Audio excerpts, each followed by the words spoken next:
Looks like we have still people joining in, but we can start it here. We'll start things off with introductions, and maybe our introduction could be just who we are, our role, our organization, and the book we recommend others read on the call here. We usually do something where you're like, oh, what's the first thing you always pick up when you go to the grocery store? Or, what was your first concert? But books are a great one to recommend, so we'll use that for a day in a natural way. But hello, everyone. My name is Myron Bryant, the account executive line to Salesforce.org here, working alongside the Fíonta team here as well, along with Ivana, Carrie Kay, different others you'll see coming on from the Salesforce side here. Again, on the Salesforce.org side here, and a book I'd recommend right now. Did you say, Bart, fiction or nonfiction, or either or fine? I got one I'm putting in the chat to follow Erica's. It's fiction, but I don't think we should restrict it. Yeah, I always like to start with why. I know it's been said at a time with Startup and Cynic, but start with why is always my favorite one. And with that, I'll pass over to let's go with Alexis on the Fíonta side. Hi, everyone. Well, I like mystery and murder and suspense, so anything by like Mary Kubica is probably gonna keep me entertained. I also watch a lot of crime stuff, so that's probably, just a lot of crime and suspense. Awesome. How about Erica? Yeah, thanks, Myron. My name's Erica May McNichol. For those of you that I know, it's great to see you again. For those that I don't, it's wonderful to meet you. I'm the Vice President of Business Development here at Fíonta. And I will hand it off to Bart to my right. So I'll go to Bart. Hi, my name is Bartłomiej, Bart for short. I'm originally from Poland, which we'll talk about because it's a very key part of what Mobile Pathways does in helping immigrants be acclimated in the United States. I'm one of the co-founders, and I riffed a little bit off what I think Erica's book is, because you can sometimes really do judge a book by its cover with Interior Chinatown. I read it a year ago about the Asian American immigrant experience. Very interesting.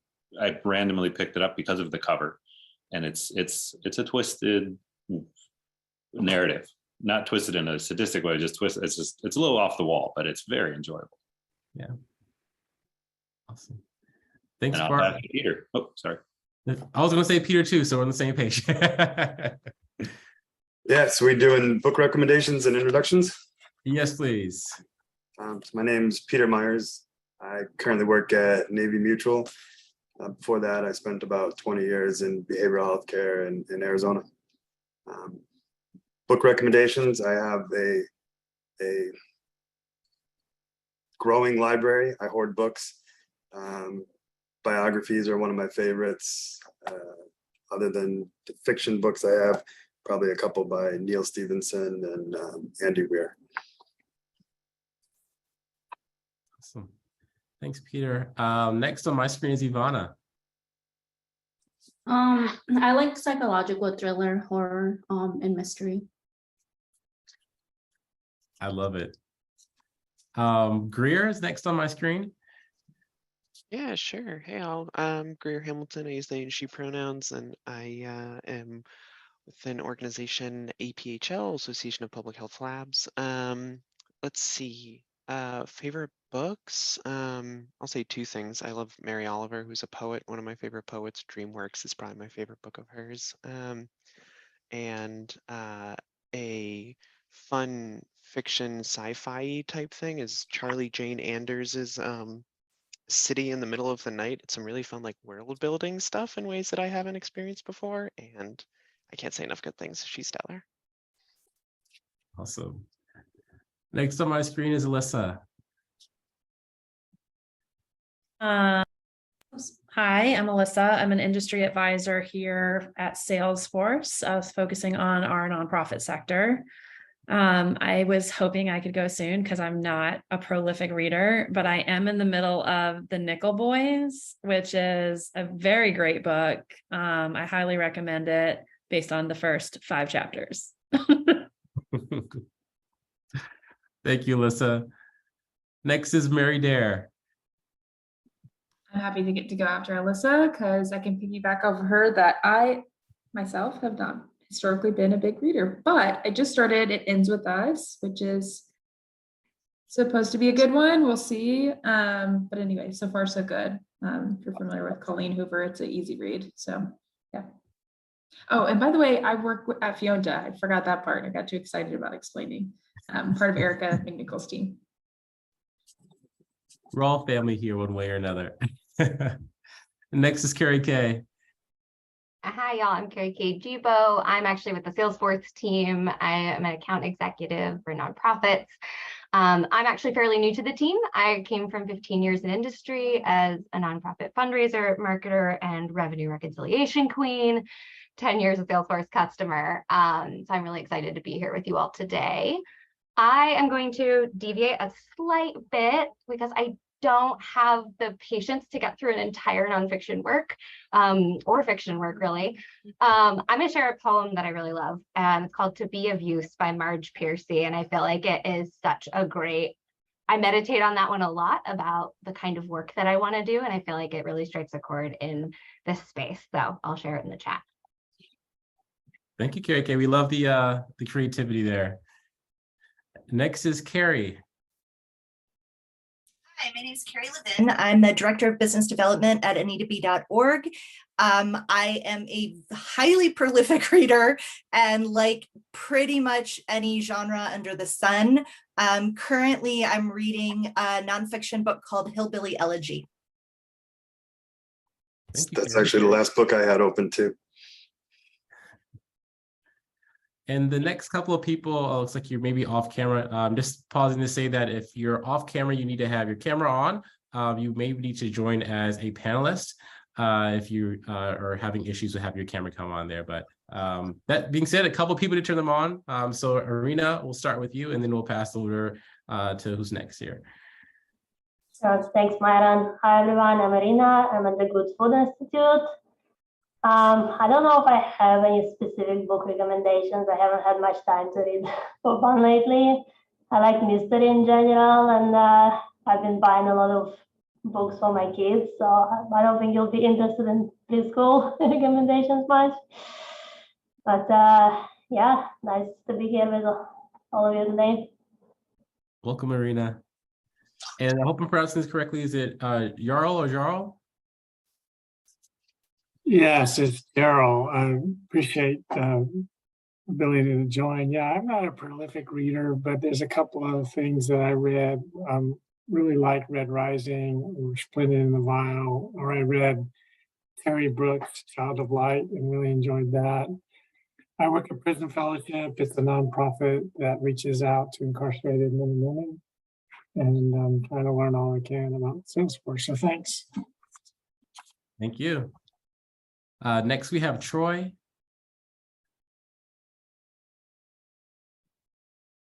Hello, everyone. Excuse me. Hey. Troy Williams, Director of Customer Success at AnitaB.org. I actually mostly read out of need for information. So I'm currently reading a book called Difficult Conversations, and also Living Trust, because I need to get that set up. Thank you so much, Troy. And then last we have, and hope I'm pronouncing correct, as well as is Netzanet? Yes. Okay. Hi, everybody. My name is Netzanet. Nickname is Netsi. I am the founder of AZ Tech Strategy. I provide tech consulting services to nonprofits and small to medium-sized businesses. And the last book, well, it's not really, I just started reading the book, To the Chancellor, The Remarkable Odyssey of Angela Merkel. Just started it, so it's going good so far. Awesome. Well, thank you everyone for joining in here. Again, the premise for today is just to focus on streamline the tech stack for nonprofits. Nonprofits face unique challenges here in this space, and how can we use technology in a more compelling way, in a more connected solution, not just to meet our missions, but also be to meet with our constituents and those who we serve and improve our programs across the board there. So we have some great speakers here. Both Bart and Peter are going to be talking about their journey, their story, and how they're implementing this in their organizations unique ways. I am calling out, we're starting a little bit late here. So we were going to usually have 10 minutes at the end just for Q&A. We're going to mix up, life is natural here. So we have about 40 or so minutes here. Bart, Peter, feel free to maybe go 20 and 20 each, and we'll try to make this as interactive as possible.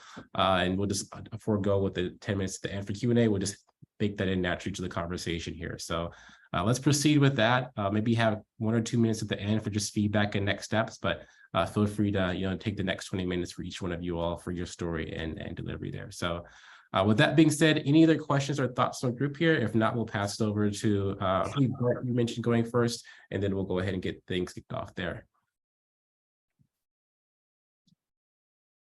Thumbs up. All right, let's go ahead and kick it off, Bart. Thank you everyone for joining again, and welcome, Laura. I think you just joined there as well, so welcome. All right, so I should go first. Yes, or Peter, if you want to go first. But I believe Peter would make more sense because we have a more atypical usage, and I think so I'll go second. Okay, Bart's pass the ball, Peter. All right, I don't think I'll make it 20 minutes, but I'll give you a good background story and kind of an introduction. As far as nonprofits go, my time in Arizona, I spent 17 years working for a behavioral healthcare company. That's probably much closer to what people think of when they think of nonprofit. I currently work at Navy Mutual. It's a nonprofit, one of 2 nonprofits of that certain category. So basically, it's a veteran service organization formed before 1879, 140 some odd year old company. So, but there's a lot of differences in the dynamics, which gives an interesting perspective. When I started out in behavioral healthcare in Arizona, as the IT director, we would go on a lot of searches for a lot of different applications, trying to solve some of the problems, and very often they were overkill for a lot of the things that we were trying to do. They're configured for much larger businesses, tried to put all the different bells and whistles on. So we ended up doing a lot of custom applications, everything from electronic health record, before that really blew up as an industry, to timesheets, really simple processes that were custom to what we wanted to do and we could maintain. Switching over to Salesforce environment after many years, you see a lot of that infrastructure configuration, standardization is really taken care of with an application like Salesforce, and the skill set that you have access to on something that's already developed like Salesforce is much larger than trying to train or hire custom developers to learn a custom application. So it really simplifies a similar approach to building out a custom workflow for a system, but you're not investing as heavily in that underlying infrastructure and the support. So you can really just start to focus on those prepackaged solutions that it has, as well as your specific workflow that you want, which can be a good thing and a bad thing. The freedom to do whatever you want gives you the freedom to do whatever you want. And if that's not thought out properly and ahead of time, you can often end up doing a lot of rework on things like that. So that's actually where we met Fíonta. We kind of implemented that system as something our sales department kind of just picked up and implemented. And then it turned into, well, can it do this? Can it do this? And then different people over the years would just add different functionality on until it had gotten pretty big in its use, but never really thought out from start to finish in a way that supports all the different departments and all the different processes. So we partnered with Fíonta to start to streamline those things, connect the different departments and the different uses, and really increase the functionality as well as the data that we were able to pull from the system to do some analysis and learn and then redo and learn and redo. So that's kind of my quick introduction. I don't know if there's any questions or anything else anybody would like me to go into, but easy enough.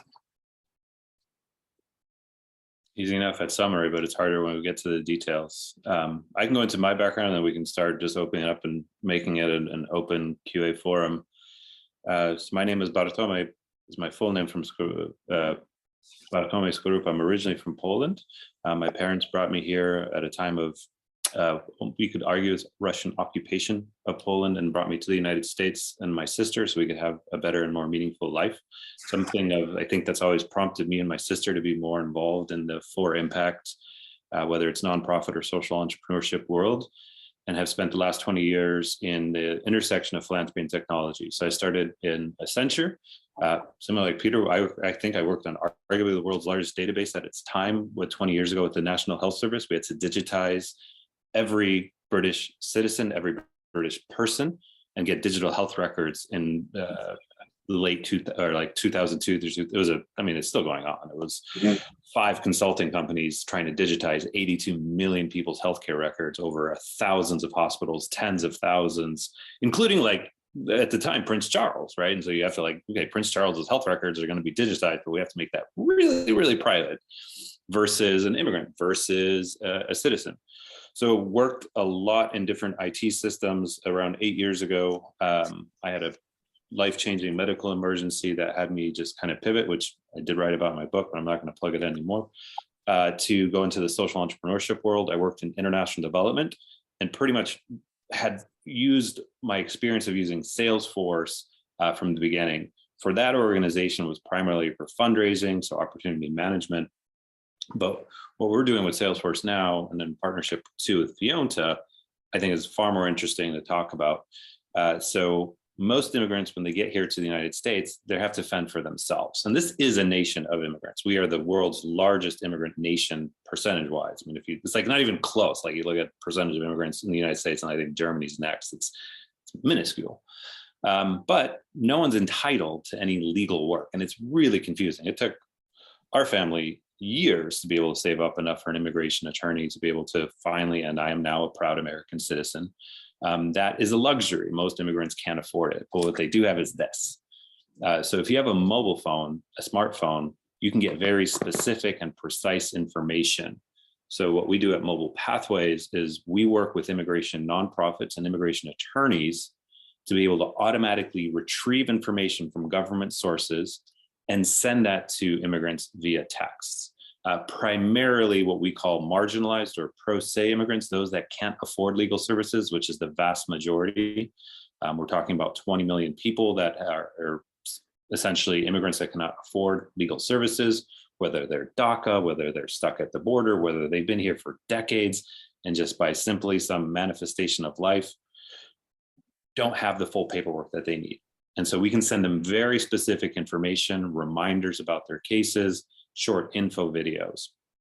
So that's what we do as an organization. We digitally transform nonprofits, immigration nonprofits, and attorneys, and we do it all on Salesforce. So Salesforce is kind of our heart and brain.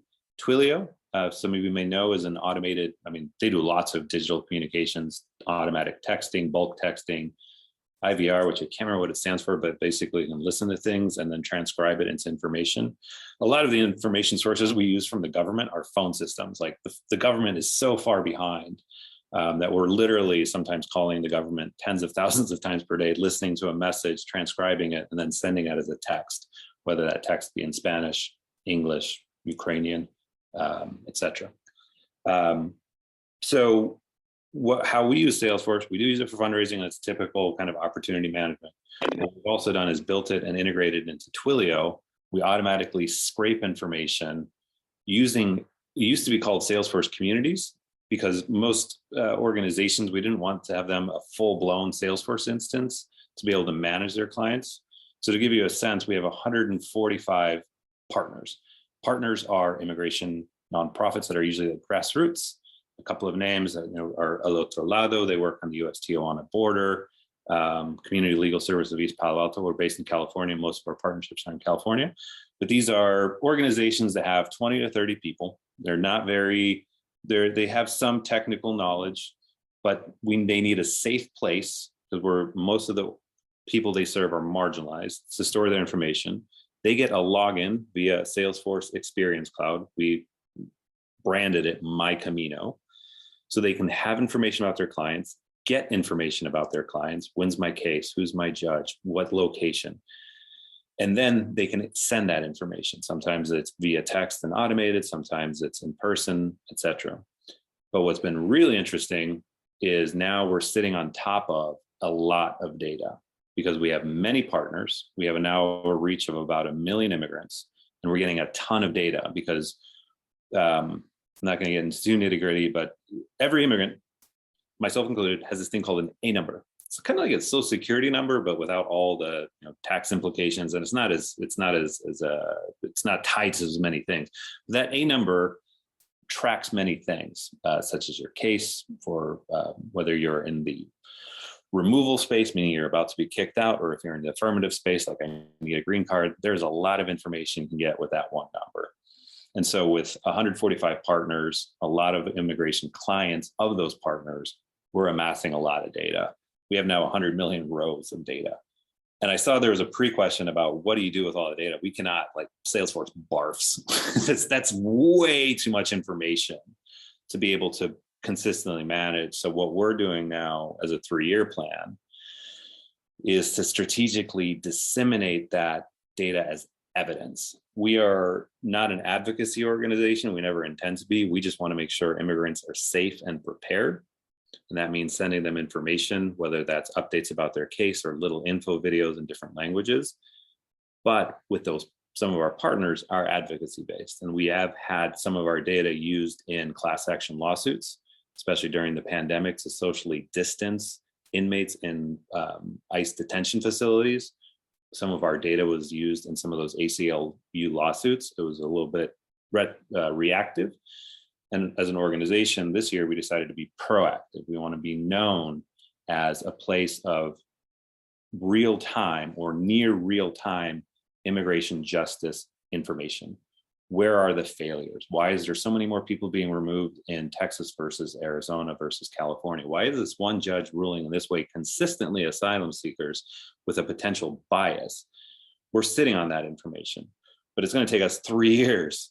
Next year is all about just structuring it, which we've been learning a lot about this year. So really quickly about us, we empower and digitally transform immigration nonprofits. We serve immigrants that can't afford legal services by sending them information. And in the process of doing so, thanks to Fíonta's partnership of building a lot of those cool tech things that get all that information, now sitting on a lot of data. We even have dashboards in Salesforce that we call, this is where real-time immigration justice is failing. We have information such as judge outcomes by location, and a lot of our partners are sharing data with us as well that we review quite frequently as coalitions, meaning we have multiple organizations looking at this information housed in Salesforce, visualized in Salesforce. And that's a little bit about us. So our big challenge, and I'd love for anybody to roundtable, is on, like, as you're starting to build in so much information, how do you start to actionize it?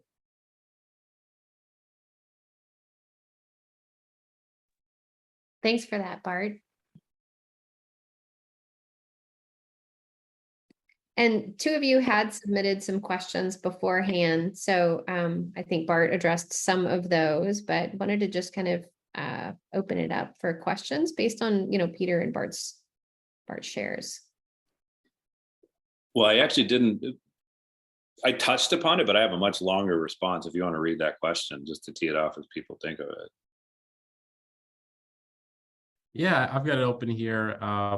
There's a couple that we have. I think the one we're referring to is just in regards to managing that data infrastructure, that centralized data infrastructure, and looking at, hybrid data lakes or data warehouses. So how are you, Bart, thinking about that? And again, open to the team as well as we're thinking about how we manage data in all these different places. And I think what Bart mentioned was perfect, right? You have all this data. How do we make it actionable? What does that process look like? And what is the tech stack that we're using to be able to access and action on those things? So I just put something in the chat of an organization, a foundation that is helping us navigate that. So there is actually a foundation that supports technology nonprofits, or actually it doesn't have to be a tech nonprofit, but just any nonprofit that wants to use data to safeguard human rights or climate change or any for good purpose. And so we are now finalists for their accelerator. We may or may not win. We'll find out in a week or two. But by the sheer virtue of getting this far, we got absolutely schooled on what it would take to be able to ingest, visualize, govern. 100 million rows of data is a lot. And that's, we have a tech stack, and I'd be happy to share if anybody wants to see it. It's just like a floating bucket. We don't know exactly where to put it. What we've learned is essentially next year is all about setting it up. It might be AWS, it might be Google Cloud, most likely it'll be AWS, but we should not even be considering in year one that it's going to integrate into Salesforce. It might feed, because we have information that we're getting, again, real time of information cases. We have supplemented data from FOIA requests, Freedom of Information Act requests, that we get on a monthly basis. So there's a whole bunch of aspects of fusing that data. And then the AWS costs itself. I mean, you're talking about like $25,000 per year to house that. So on top of that, when you have that much data, and Patrick McGovern, which the link again is there, the foundation provides funding, expertise, and a lot of contacts. Plus their templates, if you just even apply for their accelerator, are so helpful in scoping out that project of the types of resources you need, how many hours per week they're going to devote to it. In short, what we've learned is it's just going to take us 9 months just to set up the infrastructure. At the same time, we need a governing body to be able to have a hypothesis of like, well, what are we going to try to figure out? We need some sort of sample test. For us, we have 2 tests. One is potential judge bias, because we have a lot of outcomes by judges across the United States. That's very, very risky, right? That's a very risky proposition to even try to prove. So we have a second hypothesis, which is something we call the 1-year paradox. The 1-year paradox is asylum seekers, when they come to the States, have 1 year to get their court case heard. What's the problem? Right now, we have a record-breaking number of cases, and it takes 2 years on occasion to get you in front. So it's a paradox. You have to do this by 1 year, but sometimes the wait is 2 years. So you're kicked out. Well, that's not fair. And it's happening. We just don't know how often. So those are our 2 test hypotheses. But it's in short, it's a very expensive and should not be the endeavor to build a data lake, or however you want to call it, or using data in conjunction with your Salesforce is not a small proposition. You have to be ready, and at a board, like your board has to be with you, that this is going to take 3 years. We just undertook something very similar. So we're on the road to doing the AWS data export and going through that process. And you mentioned data governance. I think that's the step a lot of people miss when they start dealing with large amounts of data. I think sometimes the assumption is there's a piece of software out there that's going to fix all your problems, but without data governance, you don't have an understanding of what some of those basic data points are, and if they're the same or different than data points in other systems. So working on those definitions is usually the first step. And then with that, you can start to build that data lake with the data models to take advantage of that. But I've seen a lot of attempts to dive right into technology and different departments producing what they think is the exact same report with different numbers. There's a lot of back and forth on why that is. So it's usually the report assumptions in the data.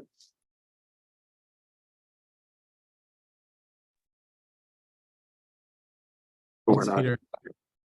I just had to have the detail.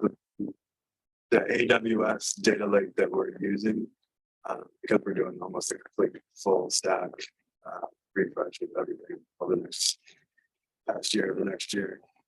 It's intended to have all of our systems, sort of a life insurance platform, there's underwriting platforms, there's Salesforce, being able to pull all that in and being able to connect that data from start to finish so we can paint that full picture of what's going on.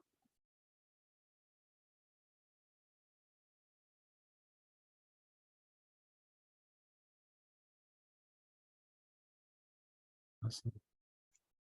We had a quick question, I believe, for you, Bart, from Marina, in terms of just the timeline of that process. Yeah, I was typing it. So I'll be honest, I'm the fundraiser, and have my technology background. The other co-founder is the immigration attorney, but you're absolutely right. It is the filing for 1 year. The bottleneck usually becomes most point of contact for immigrants is Customs and Border Patrol, right? So as many, whatever side of the issue you stand on, you are now focused on immigration because of many things that are happening at the border, and as we're oddly just moving people around. Anyway, point being is your first point of contact is usually Border Patrol. Border Patrol has to notify the court of the details of where you entered. They do a credible fear interview to make sure, like, are you here for a specific reason? It will often take them more than 1 year to provide that information to the court. So you're automatically in a limbo. And there is a class action lawsuit that expires, I think, imminently, that protects against that. But essentially, it's not, I did highly euphemize it, but you're absolutely right. There's a 1 year of notification, and often, which we don't know because we have all this data, but we want to start teasing it out.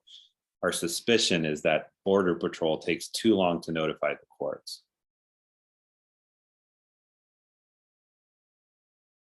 And I am not an immigration attorney, so this is a little bit, I know enough of it to be able to pitch it, especially, but when it comes to, I would never actually attend a funder call without Jeff or an immigration attorney that we have on staff to be like, that's that person's responsibility.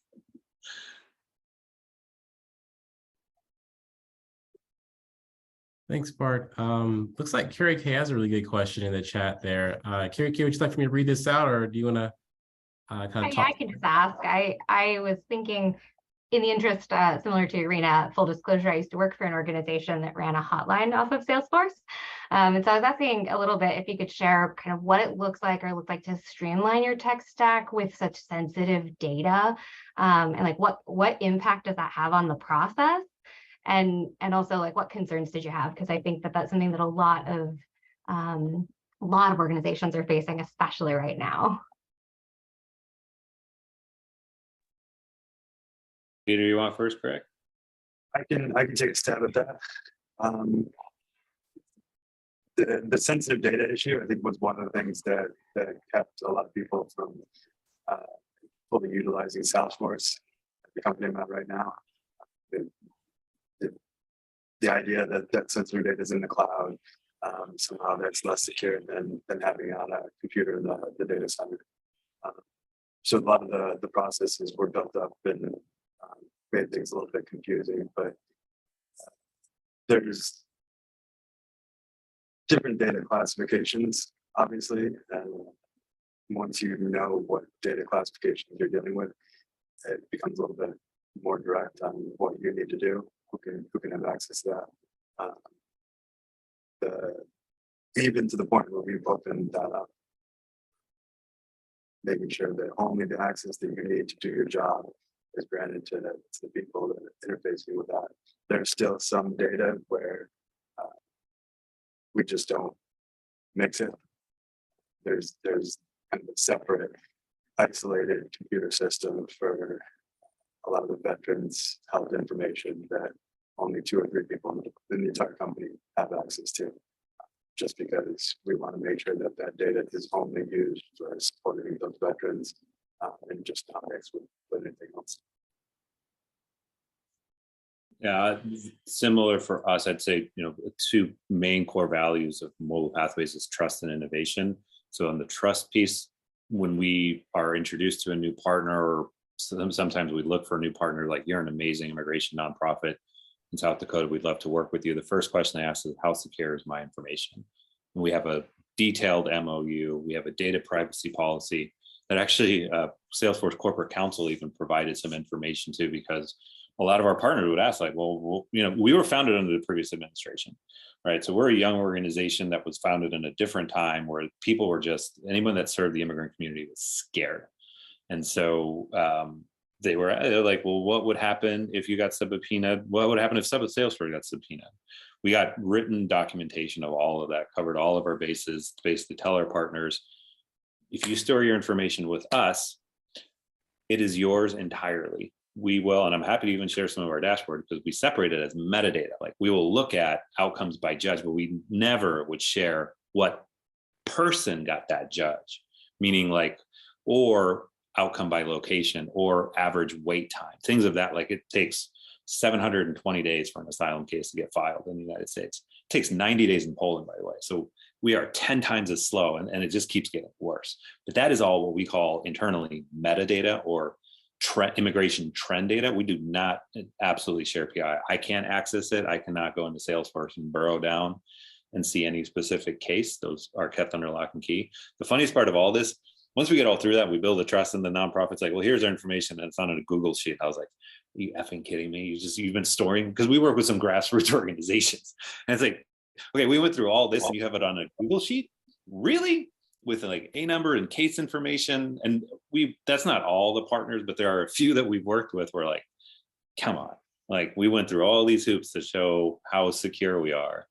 And here you are sharing information about undocumented, vulnerable immigrants on a Google sheet where you're like, damn.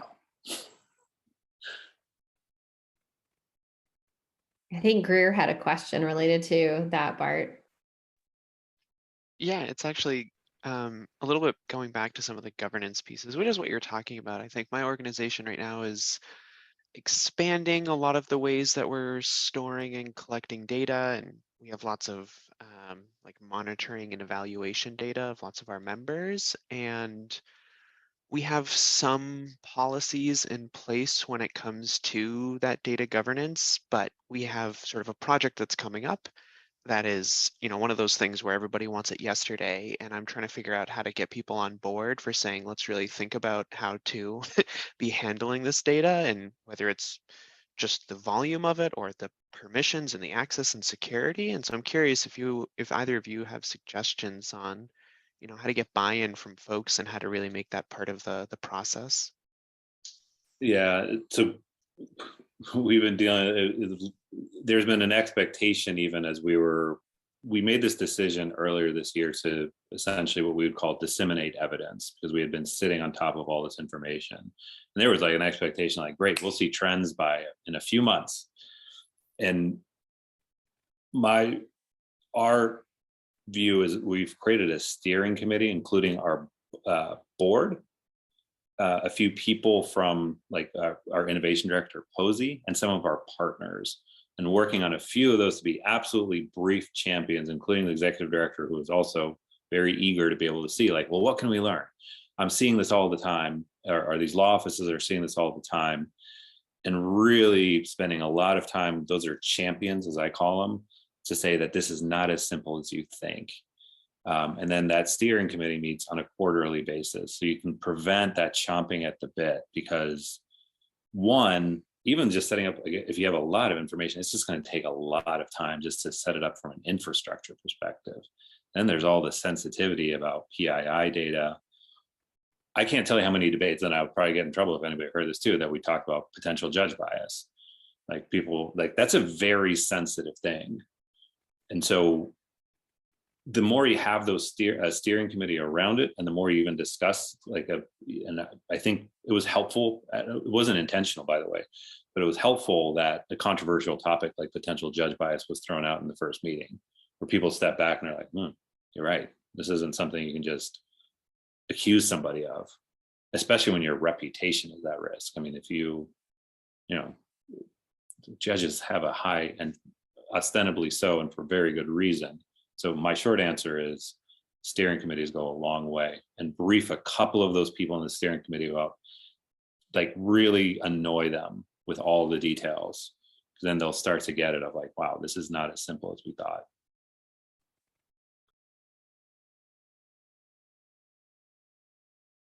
Makes sense. That's helpful. I appreciate it. I'm just, I've got lots of thoughts running around my head, so we'll see where all these things land at some point.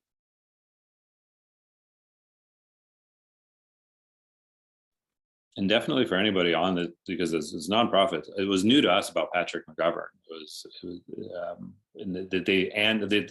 This current cycle is already underway, but they exist for this reason. They exist so nonprofits can use data better, both from a governance and a technical perspective.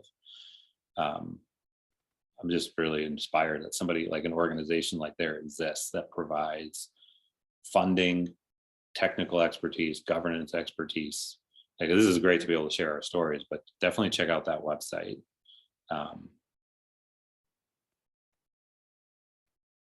And even if you don't think you can apply, you should apply just to go through the process, because it's a very difficult application process, almost one where many people know for consulting, you often will court a consultant to get all the information. And once you have the full scope of the project, you're like, thanks, I can do this on my own now. I'm sure you've been there before, Erica. I know I've done that for a few clients where I scope out the whole project and they're like, oh, that's how you do it? I can do that, thanks.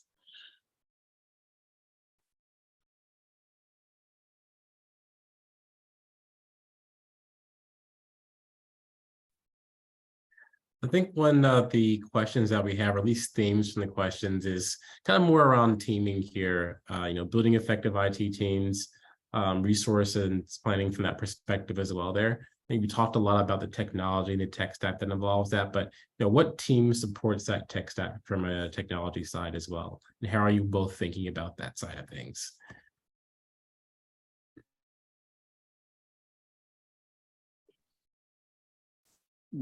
It's one of our biggest spends as a technology nonprofit. Our innovation director is a multiple certified, as close as possible to a CTA or a certified technical architect without having that specific designation. We are a technology nonprofit that empowers others, so we have to have the best of the best in terms of their capacity planning. They have she has 2 developers under her. Obviously, Fíonta is a very great resource that we use quite often, and it's been and in all honesty, it's just like, we just love the flexibility. Whether it's, one of our main sources of information went down 3 weeks ago, not just for Mobile Pathways, but for all immigrant advocates. And we're currently under not only trying to fix it with Fíonta, like, it was just so helpful of Fíonta's support. Also, a lot of our funders are tech companies. One thing I can say, tech companies are great because you can also tap into their resources. I'm not going to get into the details, but this website went down in a bad way. And we use one of our technology funders, a company called New Relic, to say, you specialize in figuring out why websites aren't working. Tell us what's not working. And they were great at that. And they love being able to help. There are obviously some cons working with technology companies that I can get into as funders. But it's very good to have that flexible capacity to support, and then never underestimate for flex capacity needs what's out there on Upwork. You can have your own internal staff, but when we will proceed with this data project, whether we get selected with Patrick McGovern or not. It is surprising how quickly you can prototype a project, and you have to we always interview them as if they would be considered full-time staff. But the world of Upwork makes it so easy administratively to say, let's just try it out. Let's just allocate $5,000, $10,000, $50,000 for this project and get a couple of people. It's a risk. You have to, but we have, again, in-house Salesforce expertise. So there's a huge risk with going on the Upwork route, right? You never know who that one person is in the garage. But so that's our capacity. We have our own set workforce, Fíonta for the really gnarly developer, harder to do stuff. And then we'll sometimes prototype things with Upwork, but we can vet those people really well. Because Posey and I have worked in the Salesforce ecosystem for 20 years, and don't believe the trailhead badges you see on Upwork. That's not gonna cut it for you.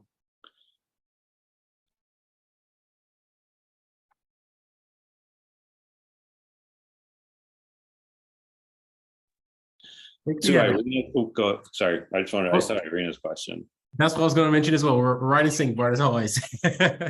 We hope so. That was the core of our, it was the core of our pitch to Patrick McGovern, but it was also the core of what we're trying to understand. Is there is a wide difference. Data and management is such a huge area. There's an ML or machine learning or artificial intelligence. That skill set is also within the Patrick McGovern wheelhouse. That is our hope, is that the specific to our work, we work essentially with immigration attorneys and paralegals and help them do their jobs better and faster. The best ones that we can help them most are the youngest ones, because they don't have the tribal wisdom and experience to know, uh-oh, I'm going to that court in front of that judge, I better prepare. So our hope is, with the data that we have, we can send that notification. Right now, people get notification from us all the time, but it's really basic. It's like, don't be late. Here's your court. Here's you, and reschedules happen all the time. I mean, right now we're tracking 40% of cases are nearly, I'm looking at the dashboard right now, 38.7% of cases are rescheduled.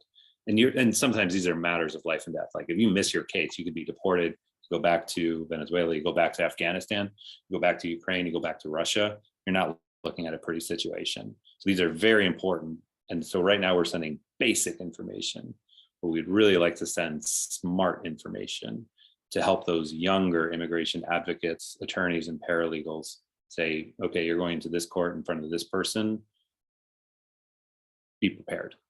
And here's their previous outcomes. And here's how people got around those previous outcomes, crafting their litigation strategy for them.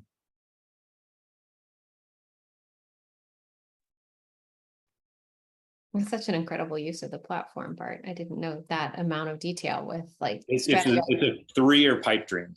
Oh, not a pipe dream. It's a 3-year plan. I think the first year. Yeah, that's the hope. And so Hola Asistente is obviously the one tool that we use that automatically texts updates, but it's just the basic updates. The harder part will be, and that's the really lofty vision in 3 to 5 years, is that we can send the same information to pro se immigrants, meaning those that don't have any counsel. Yeah, I love it.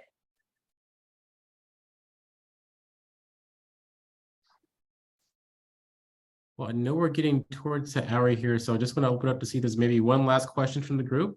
If not, we can move into feedback, final thoughts, and next steps. Do we want to have something like this again in a couple of months, or have any other topics beyond, streamlining our tech stack that we've heard from today we will dive into a little bit deeper?